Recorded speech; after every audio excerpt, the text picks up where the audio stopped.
Have you ever wondered how water is transported to the flowers of a plant against gravity?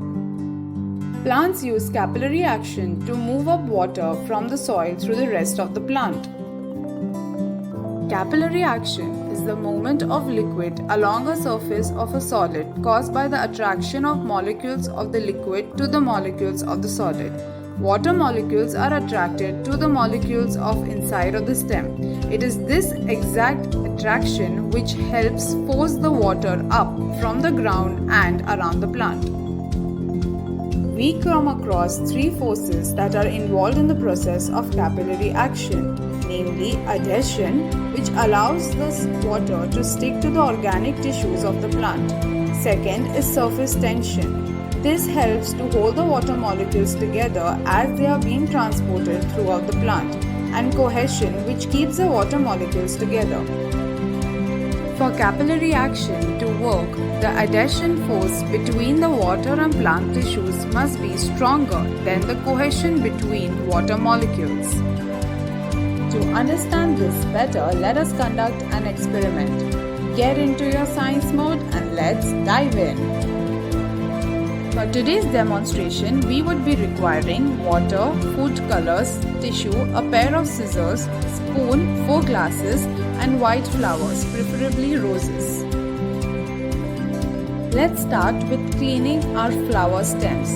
Try to remove the excess leaves as well as the old wilted petals and keep all the roses ready for the experiment. Be mindful when you cut the stems of the flowers. Try to cut the stem at an angle. Cutting the stems at this angle will allow for better water intake as they won't be sitting flat on the bottom of the glass. Now that our flowers are ready, let us prepare the colored water solution. In each of the glasses, add some water and mix the food colors of your choice. Here I have used pink, blue, orange and mixed pink and blue, making a purple shade.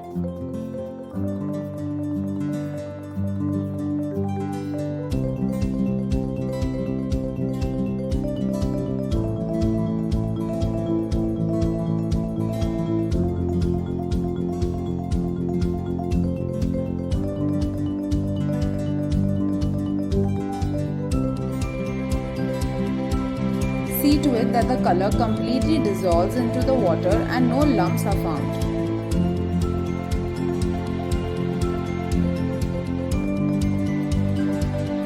Place the flowers carefully into the colored water glasses.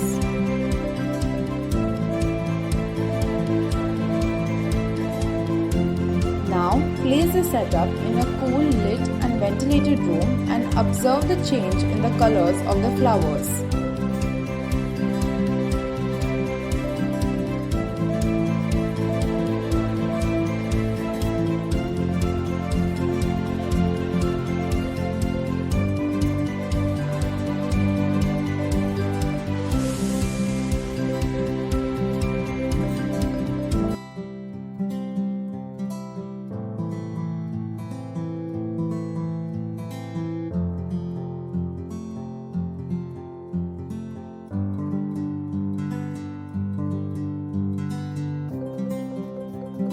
Now that it has been nearly 4 hours, we can observe that there has been significant change in the color of our flowers as well as its stem. Let's cut into the stem and observe the changes accordingly. We always wonder how plants drink water. The water travels up the stem and into the petals of the flower. Now here in our experiment, our flowers did not have roots anymore, but they were still able to pull water up from the cup into the stem and up through the flower to its petals. It is only through capillary action that plants are able to defy gravity and pull water up and into their flowers. We can also observe clearly the branched organization of the non-well-developed vascular bundles which are present in the petals of a flower. The water which has been colored has clearly traveled all the way from the stem to the petals.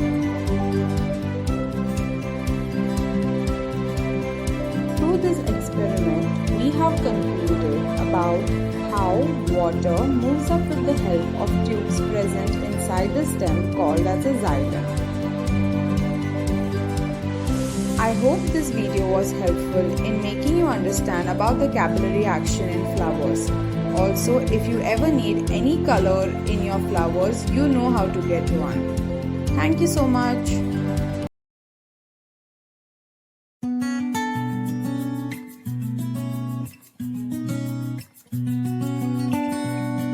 Do you think it is possible to make water run uphill without using electricity? Born in 3rd century BC, Archimedes was a Greek mathematician who designed what we now call the Archimedes screw. It was used to pull up water from a low-lying water body. It is one of the earliest hydraulic machines. The design is so effective that it is still being used today.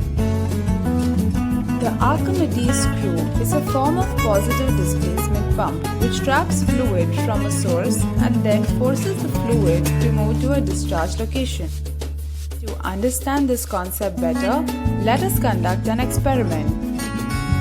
The materials that we will be needing for today's experiment are one PVC pipe which is at least an inch in diameter and at least a foot long, clear vinyl tubing which is at least 1/4 inch in diameter and at least 2 feet long, duct tape, a pair of scissors, 2 containers for water, an empty bowl to elevate one of the containers, food coloring.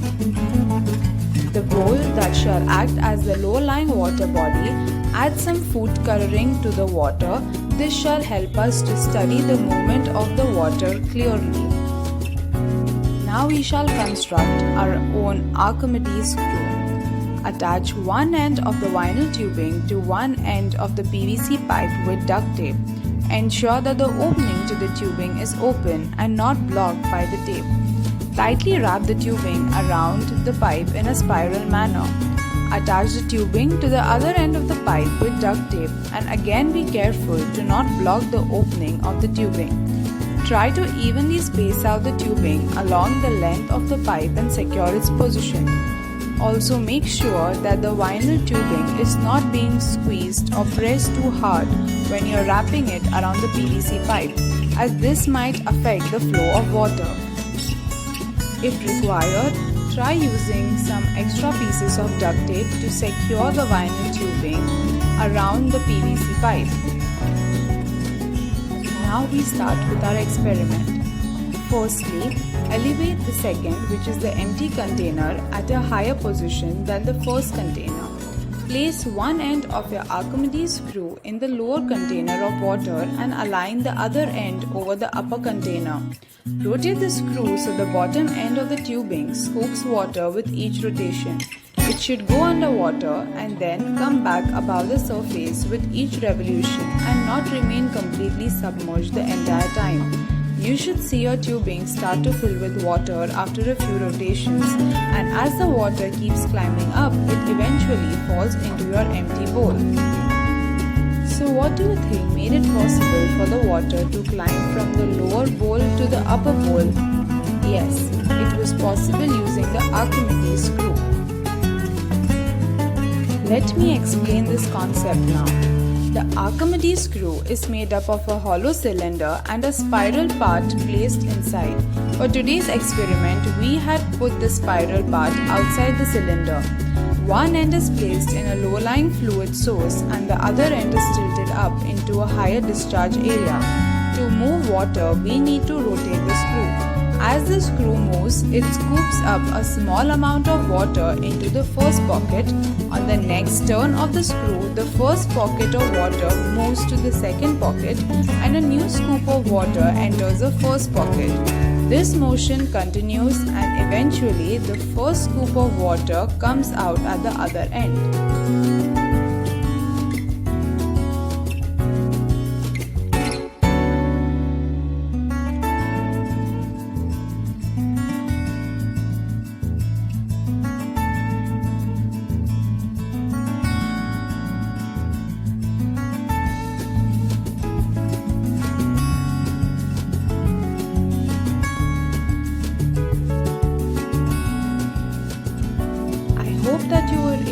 understand the concept, the working model, the benefits and the uses of the Archimedes group. Thank you for watching.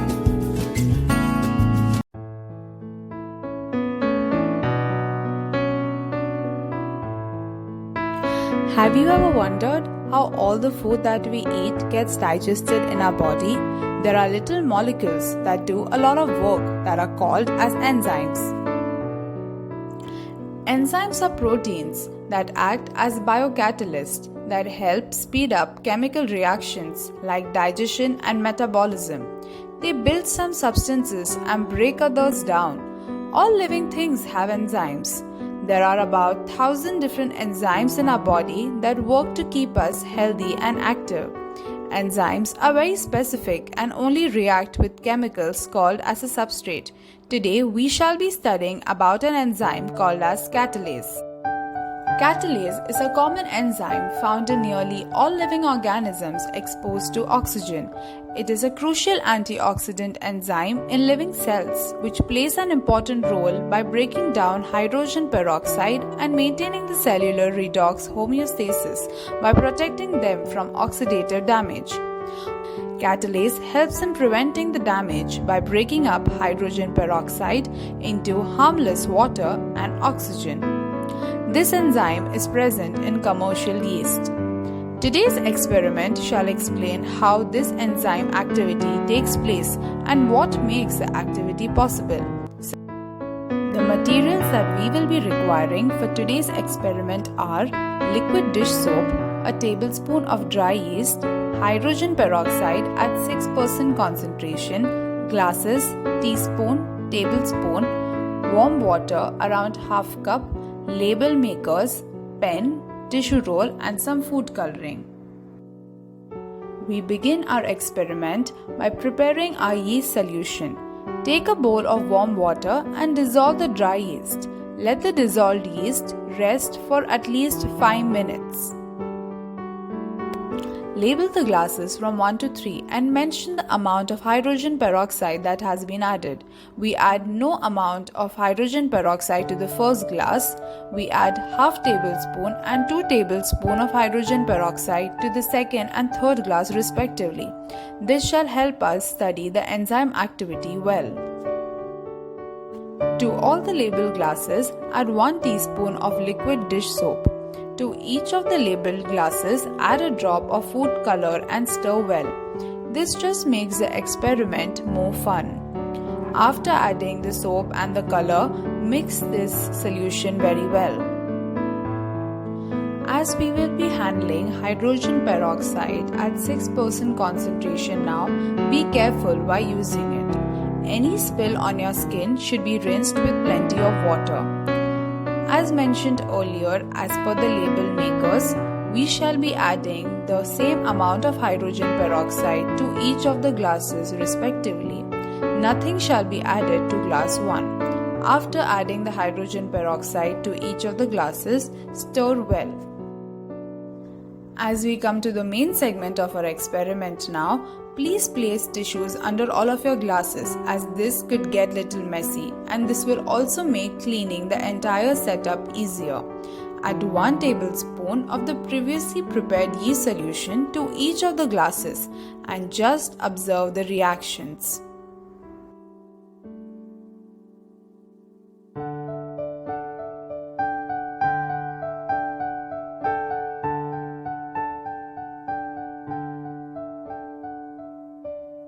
Are you wondering how this happened? The answer is, when the enzyme catalase comes in contact with its substrate, hydrogen peroxide, it starts breaking it down into water and oxygen. Oxygen is a gas and will always try to escape the liquid. The dish soap here that we added was able to trap the gas bubbles, which results in the formation of this stable foam. As long as there is enzyme and hydrogen peroxide present in the solution, the reaction continues and the foam is produced. If there is no hydrogen peroxide present, the catalase cannot function, which is why glass 1 had no bubble or foam production. The presence of hydrogen peroxide makes the catalase to be active as observed in the other glasses. In fact, the catalase reaction is dependent on the substrate concentration. If you have an excess of enzyme but not enough substrate, the reaction will be limited by the substrate availability. As a result, glass 3 had more substrate, so we observed more foam production. A catalyst does not take part in the reaction itself. So how does it really work? Each chemical reaction needs a minimum amount of energy to make it happen. This energy is called as the activation energy. The lower the activation energy, the faster it takes place. Enzymes have the ability to lower the activation energy of a chemical reaction. The compounds or molecules the enzyme reacts with are called as substrate. The enzyme pocket has a special shape so that only one specific substrate is able to bind to it. Once the molecule is bound to the enzyme, the chemical reaction takes place. These enzymes are very specific. On a cellular level, if there is imbalance of antioxidants, then the physiological condition is called as oxidative stress. A catalase is one of the crucial antioxidant enzymes that mitigates oxidative stress to a considerable extent by destroying cellular hydrogen peroxide to produce water and oxygen. The deficiency or malfunction of catalase can result in many illnesses such as diabetes, hypertension, anemia, vitiligo, Alzheimer's, Parkinson's, bipolar, schizophrenia, and cancer. I hope this video was able to help you understand about enzyme activity, the enzyme catalase, and its importance. Thank you for watching.